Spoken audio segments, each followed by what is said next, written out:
Good morning, students.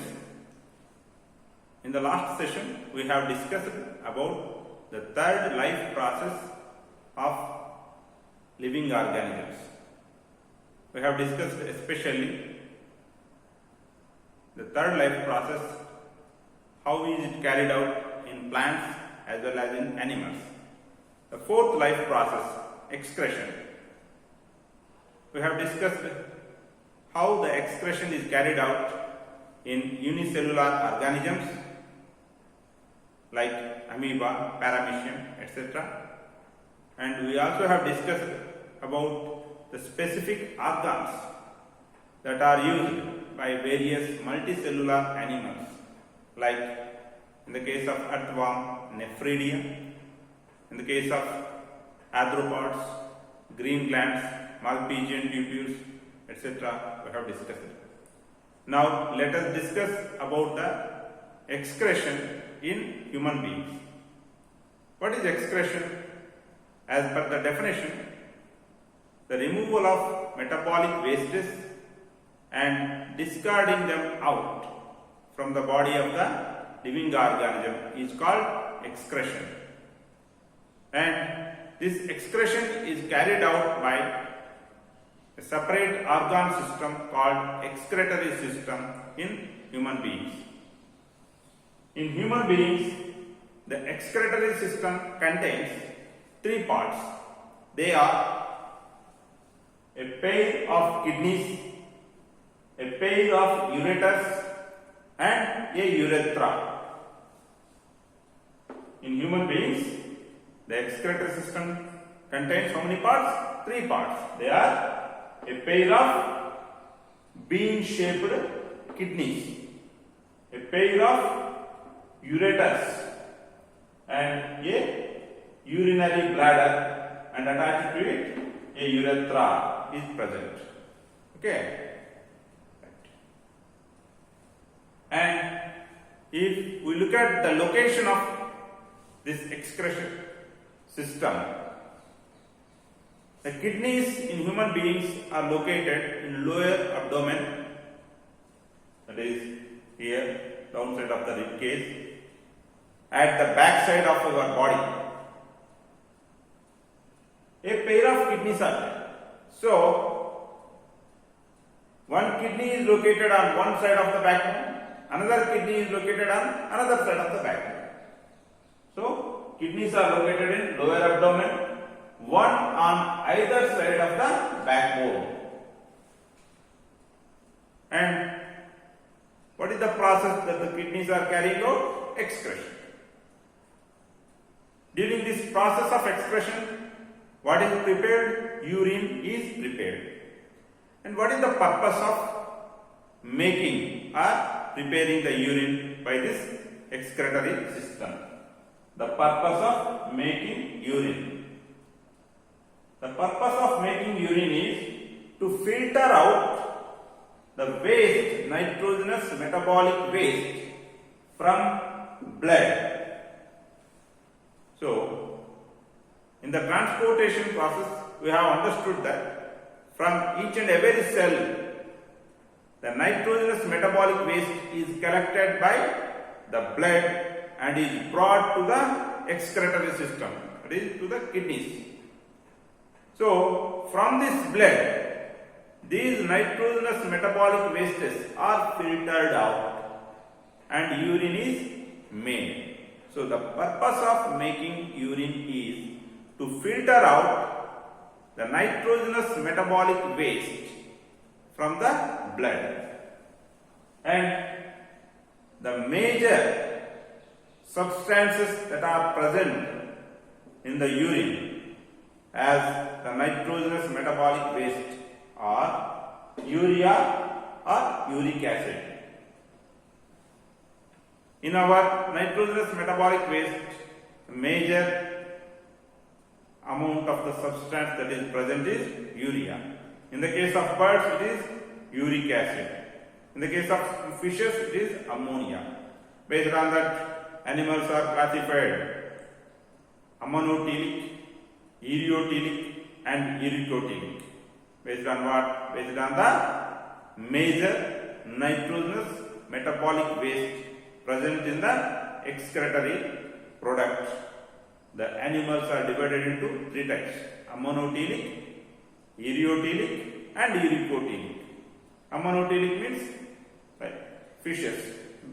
The major nitrogenous metabolic waste in fishes is ammonia. Ureotelic means the major nitrogenous metabolic waste in excretory product is urea, like human beings, buffaloes, cows, etc. Uricotelic means the major nitrogenous metabolic waste in the excretory product is uric acid, like birds. Okay. In most of the life process, the surface area plays the prime role or important role in carrying out that activity. In the case of lungs, at alveoli, the blood capillaries are coming and exchange of gases is taking place. And what is the specialty of these blood capillaries?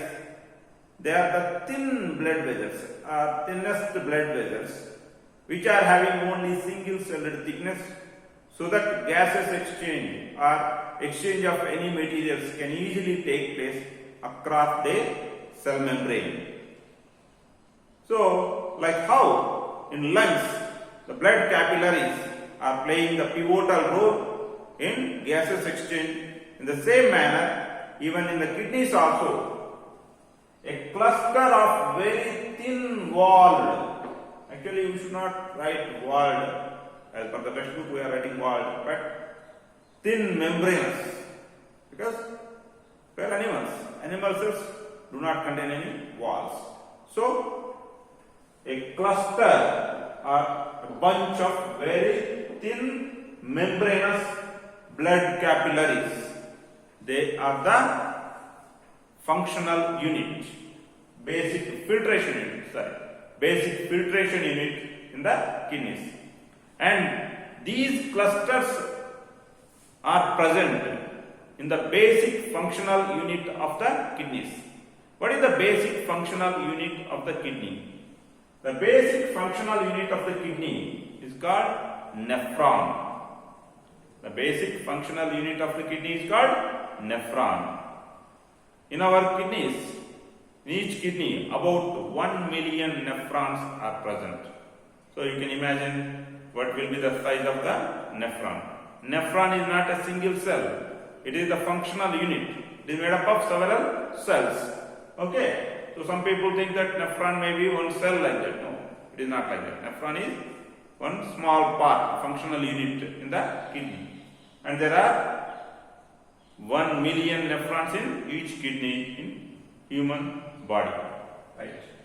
And if you look at the parts of the nephron, each nephron is having a Bowman's capsule, which is a cup-shaped structure which holds the cluster of the blood capillaries through which basic filtration is carried out. Next, a proximal convoluted tubule and a distal convoluted tubule. Proximal convoluted tubule and distal convoluted tubule, which I have referred as PCT and DCT. And in between these two, a U-shaped or hairpin shaped loop of Henle is present. Okay, in order to recognize the name of the scientist Henle, the name is given a loop. Okay, loop or bent shaped structure, hairpin shaped structure is present. And after DCT, a collecting duct is present.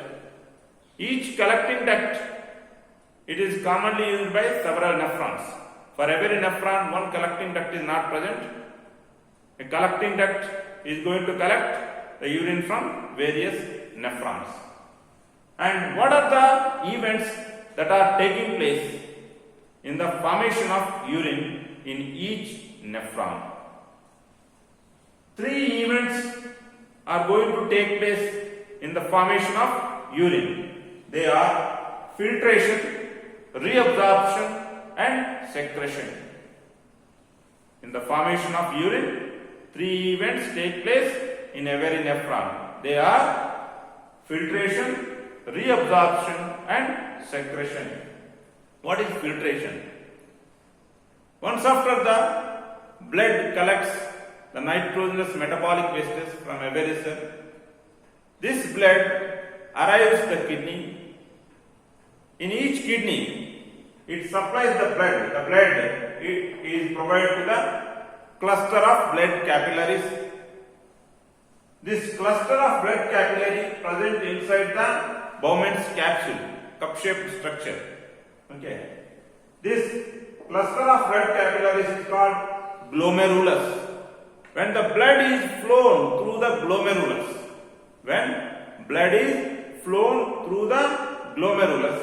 then what will happen? So many materials are filtered down into this starting of the tube. Okay, before the PCT, whatever the bottom tube is there below the Bowman's capsule, at that point the filtrate is collected.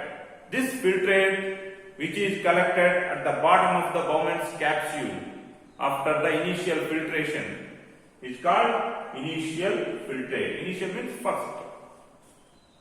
In a day, around 180 liters of initial filtrate is formed totally from all nephrons together from both the kidneys.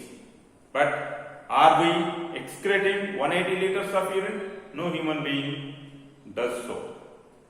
Every human being may excrete out around 1.5 to 2 liters of urine maximum.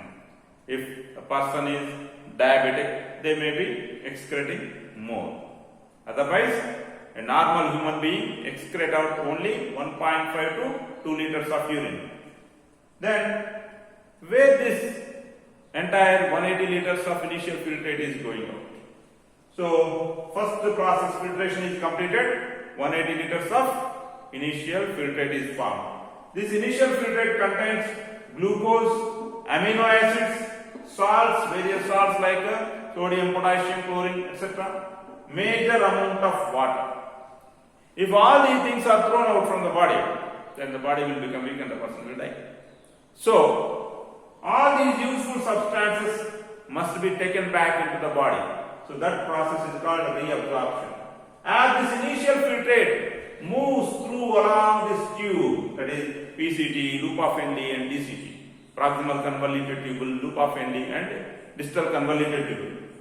All these substances are selectively reabsorbed, means at PCT, proximal convoluted tubule, some substances are reabsorbed. At loop of Henle, certain substances are reabsorbed. At distal convoluted tubule, certain substances are reabsorbed. So, selective reabsorption of most of the useful materials present in the initial filtrate takes place as the initial filtrate moves through this tube. So, finally, at the end of DCT, after reabsorbing most of the useful materials, the final concentrated urine is secreted into collecting duct. That is the process secretion. This is how the urine is made. Now, is this the end of the excretion process? No. This is only urine is made. So, like from all these nephrons, urine, the final concentrated, the excretory product which is collected, it comes out through the ureters, and it is collected in a muscular bag-like structure. This muscular bag-like structure, which we call urinary bladder. Okay, the muscular bag-like structure, which we call is urinary bladder. It keep expanding until certain volume. As the urine keep coming, it will store the urine by keep getting expanded until certain volume. After it is expanded, okay, fully expanded and up to its limit, if it is fully expanded, then since it is muscular, it is under the control of our nervous system. Once it is fully expanded, the pressure of this fully expanded bladder gives an urge. Urge means uncontrolled desire. to go for urination, or stimulus to go for urination. So the persons, will they go for urination immediately? No, they will control for some time. Why? Because they need to go to toilet and they have to do the process so securely, okay, without spoiling the clothes or anything. Of course, children, small kids, they may do it in the bed since their cerebrum is not fully developed, they cannot think about the surrounding conditions.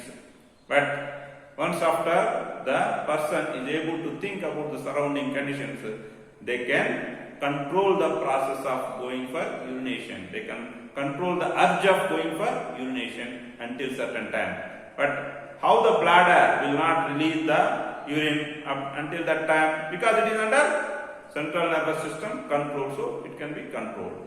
And urine is released out through urethra.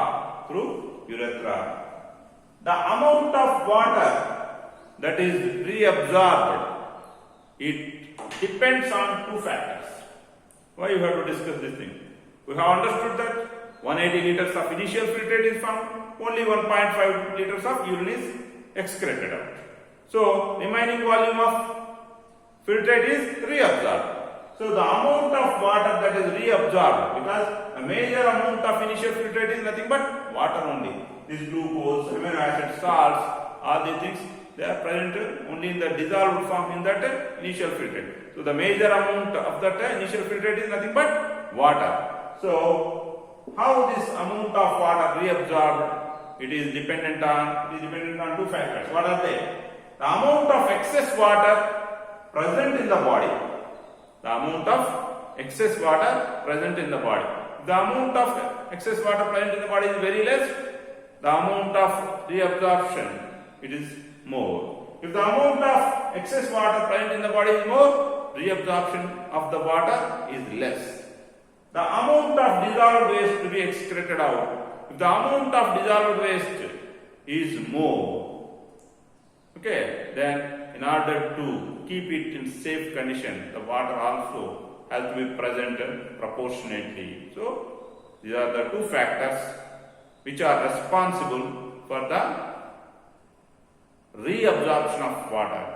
Okay. So the amount of water reabsorbed is depending on two factors. One is the amount of excess water present in the body, another one is the amount of the dissolved wastes present in the filtrate. This is how the process of excretion is carried out in the human body. So with this excretion in human beings is completed. But in the case of failure of the kidneys from their function, what are we going to do? We are going to use artificial kidney. And how this artificial kidney functions and how excretion in plants takes place, let us discuss in the next session. Thank you.